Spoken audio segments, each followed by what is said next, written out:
একটা প্রশ্ন, মসজিদের মাইকে কোন কোন বিষয়ের এলান করা যাবে, কোন কোন বিষয়ের এলান করা যাবে না? মূলত মসজিদের মাইকে মসজিদের যেই কার্যক্রম ওগুলোই করা উচিত। যেমন মসজিদের বয়ান, মসজিদের আজান ইত্যাদি ইত্যাদি, এগুলোর জন্য এগুলোই করা উচিত। বাকি আমাদের সমাজে ওই মৃত্যুর এলান ইত্যাদি অন্যান্য যে এলানগুলো আছে দরকারি, এগুলোর জন্য আলাদা কোনো ব্যবস্থা থাকে না। তো মসজিদে যারা ওয়াকফ করে মাইক, এদের ওয়াকফকারীরও নিয়ত থাকে যে মসজিদে যেমন দিচ্ছি, আমাদের এইসব অঞ্চলে যেহেতু প্রচলিত যে অন্যান্য ভালো কাজের এলানও করা হয়, এইসবে ওয়াকফকারী প্রচলিত হওয়ার কারণে ওয়াকফকারীর দেমাগেও এটা থাকে। এই হিসাবে যদি অন্যান্য উপকারী বা দরকারি এলানও করে, মানুষের কল্যাণকর এলান, তাহলে এটা কোনো সমস্যা নেই। তবে মসজিদের ভিতরে, বিশেষভাবে মসজিদের ভিতরে কোনো বেচা কেনার এলান করা কিংবা কোনো জিনিস হারায় গেছে সেটা মসজিদের ভিতরে এলান করা, মসজিদবাসীর জন্য এলান করা, এটা নিষিদ্ধ।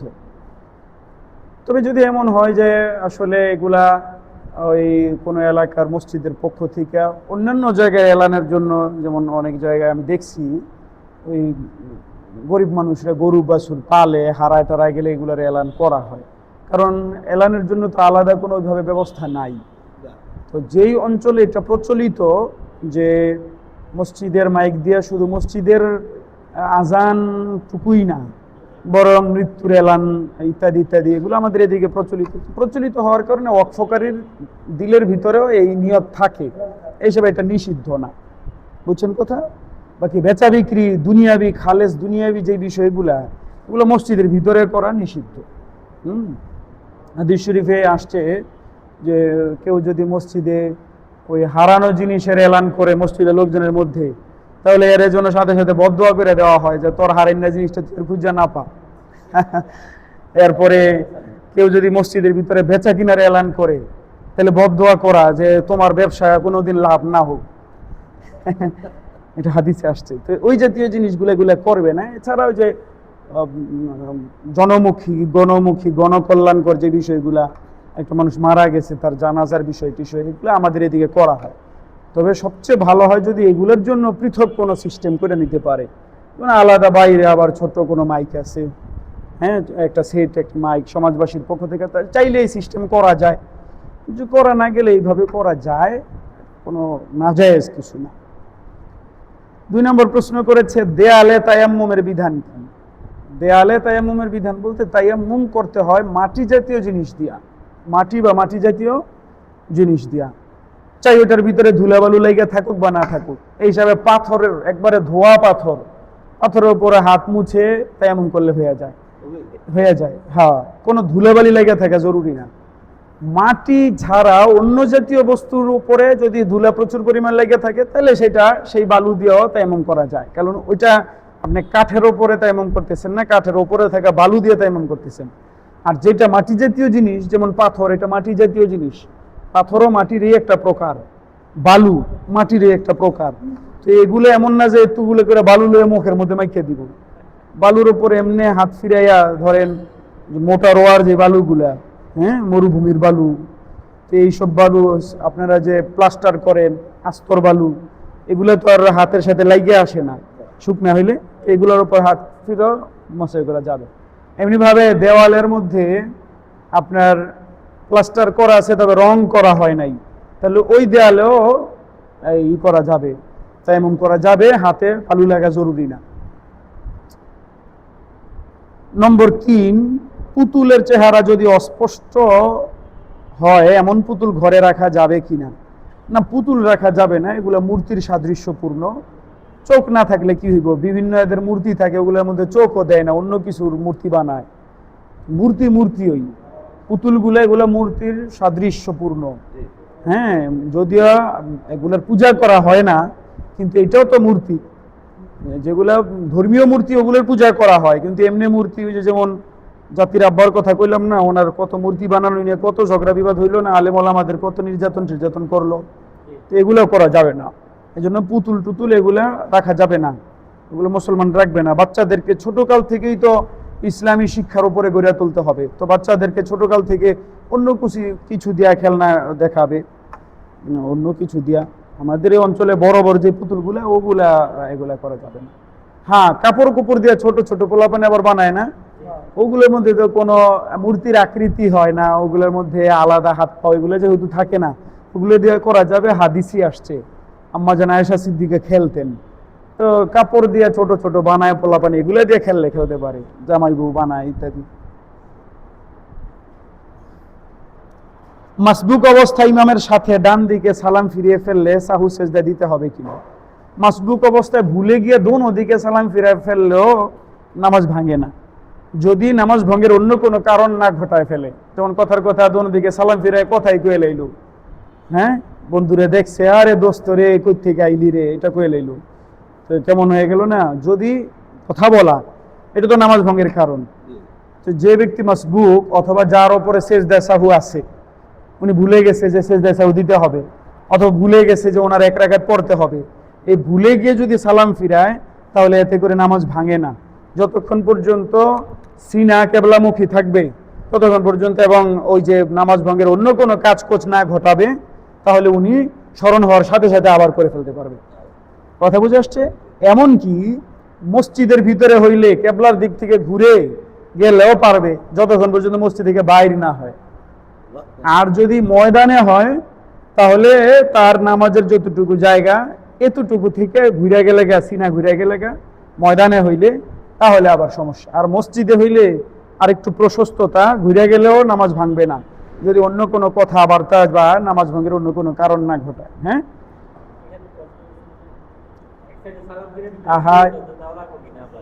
ও সাহু সিজদা দিতে হবে কিনা এটা জিজ্ঞেস করছে। আচ্ছা, আমি মনে করছি নামাজ ভাঙবে কিনা। না, এটার কারণে সাহু সিজদা দিতে হবে না, দোনো দিকে সালাম ফিরে ফেললেও সাহু সিজদা দিতে হবে না। সিনা ঘুরে গেলে ওইটা তো হলো আপনার নামাজ পড়া অবস্থায় ইচ্ছাকৃত করে ফেলছে। এখানে হলো বিষয়টা, এই লোক তো ভুলে গেছে, তার উপর যে সেজদা সাহু ছিল এটা ভুলে গেছে, তো আবার নতুন করে তার 4 রাকাত নামাজ পড়তে বেচারার কষ্ট হবে, আর উনি তো এটা ভুলে, মানুষের ভুল হয়ে যেতে পারে। এই জন্য এখানে এই মাসআলায় এতটুকু ইসলামের পক্ষ থেকে প্রশস্ততা আছে, ইসলাম তো সহজ করে দিছে আমাদের উপরে।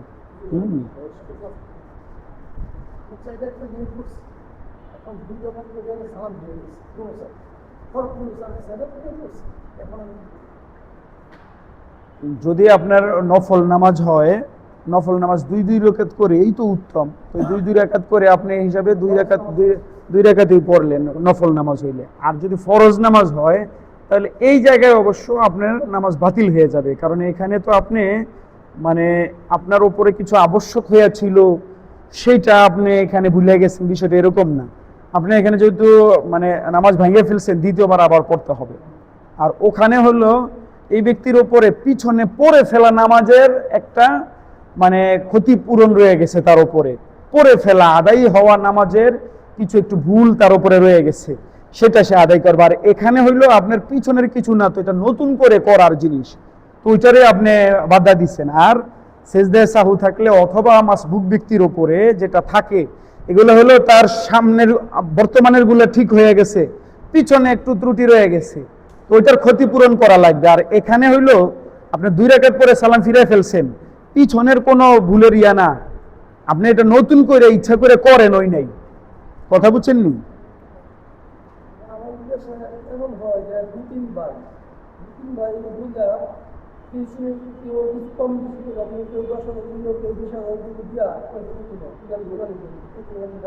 গরু কুরবানির মাসআলা হলো প্রত্যেক ব্যক্তির উপরে পৃথক পৃথক মালের মালিক হইলে প্রত্যেক ব্যক্তির উপরে আলাদা আলাদা কুরবানি ফরজ হয়ে যায়, ওয়াজিব হয়ে যায়। তো এই ক্ষেত্রে এক গরুর ভিতরে যে 7 জন শরীক হইতে পারে, একজনের অংশ কমপক্ষে 7 ভাগের 1 ভাগ হইতে হবে, আর কম হইতে পারবে না। কমপক্ষে 7 ভাগের 1 ভাগ যদি থাকে তাহলে হয়ে যাবে। এই যে ধরেন কথার কথা 70,000 টাকাতে একটা গরু কিনছে, 3 ভাই মিল্লা দিবে, তো 2 ভাই ধরেন এরা ধনী মানুষ, 2 ভাই 30-60,000 নিছে, 1 ভাই 10,000 নিছে, তাহলে কুরবানি হবে কিনা? এখানে হবে, কারণ এই যেই ভাই 10,000 দিচ্ছে এই ভাইয়ের অংশটা কমপক্ষে 7 ভাগের 1 ভাগ, 70। আবার যদি এমন হয় যে না এই বেচারা অনেক গরিব, ওয়ালাইকুম সালাম। এত গরিব যে মানে একেবারে বেচারার মানে 7 ভাগের 1 ভাগ দেওয়ারও সামর্থ্য নাই। তাহলে এই ক্ষেত্রে মাসআলা হইল তারা যে 3-4 ভাইয়ে যে মিল্লা টাকা পয়সাগুলো নিছে, নেওয়ার ক্ষেত্রে কমপক্ষে 7 ভাগের 1 ভাগ এই ভাইকে মৌখিকভাবে বলবে যে টাকা যদি আমরা বেশি দিচ্ছি, একটুকের মালিক তোমরা আমরা বানাই দিলাম, তো তুমি কমপক্ষে 7 ভাগের 1 ভাগ পাইবা। এইভাবে করলে কুরবানি হবে। ভাই কিছু বলতে চান? আমি শুধু জুমা পড়াই, আমি খতিবের দায়িত্বে আছি, আর 5 ওয়াক্ত নামাজ আরেকজন ইমাম সাহেব পড়ান, ওই যে ওনার সাথে আলাপ করেন এই বিষয়ে। হ্যাঁ,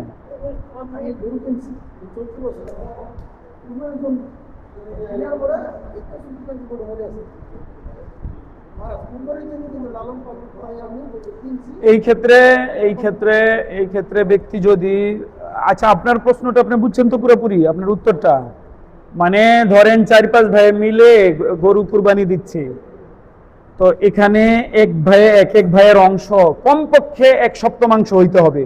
অন্যজনের একটু বেশি নেই, সমস্যা নেই, একজনের 2/7 নিছে, কিন্তু কারো অংশ 1/7 কম হইতে পারবে না। এখন কথার কথা, এক ভাইয়ের 1/7 দেওয়ারও সামর্থ্য নাই, তার উপরে কুরবানি ফরজ না হইলেও সে নফল হিসাবে দিতে চায়, ঠিক আছে, তার 7 ভাগের 1 ভাগ দেওয়ারও সামর্থ্য নাই।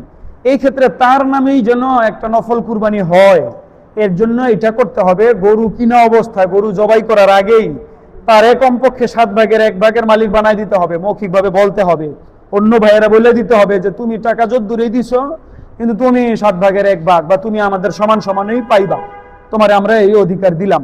সবাই মিলে যদি তার এটা বলে দেয়, তাহলে তার কুরবানি হয়ে যাবে।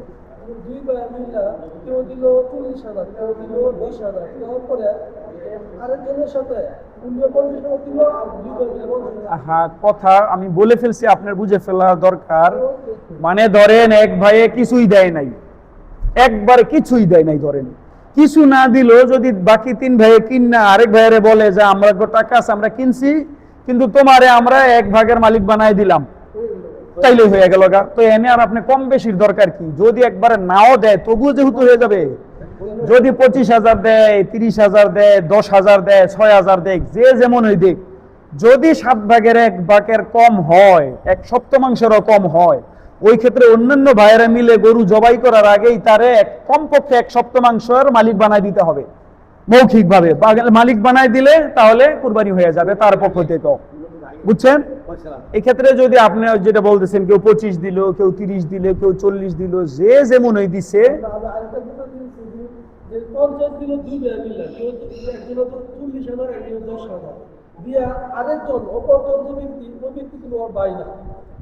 আরেকজনের সাথে 50,000 দিয়া দুইজনে মিলে 1 লাখ টাকা দেওয়া, কিন্তু সুযোগ পেলাম 3 জন।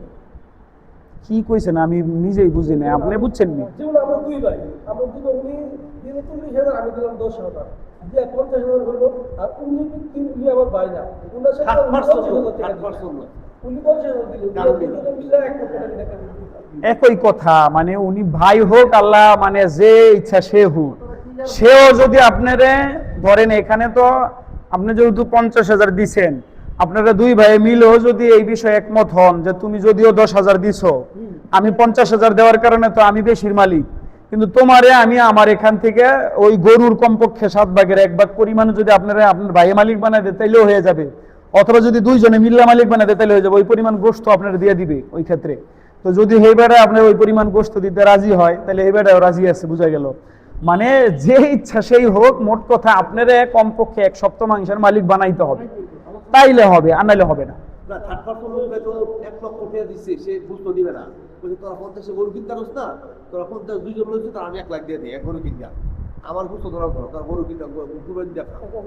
ও তাইলে তো 1 লাখ টাকা যদি দিয়ে দেয়, তাহলে তো 1 লাখ টাকা দুজনের ভাই মিল্লা মালিকই হয়ে গেছে 1 লাখ টাকা, তাইলে তো আরো আগে হয়ে গেল গা। জি জি বলেন। কিসের গায়ে হলুদ? গায়ে হলুদের অনুষ্ঠান, এই যে প্রচলিত যে গায়ে হলুদের অনুষ্ঠান, এটা একবারে হারাম হিন্দুয়ানি রেওয়াজ। এমনি যদি একটা গায়ে হলুদ লাগাইলে রূপচর্চা হয়, কেউ যদি রূপচর্চা হিসাবে ধরেন হলুদ মাখায় গায়ে, ওইটা কোনো নাজায়েজের কিছু না।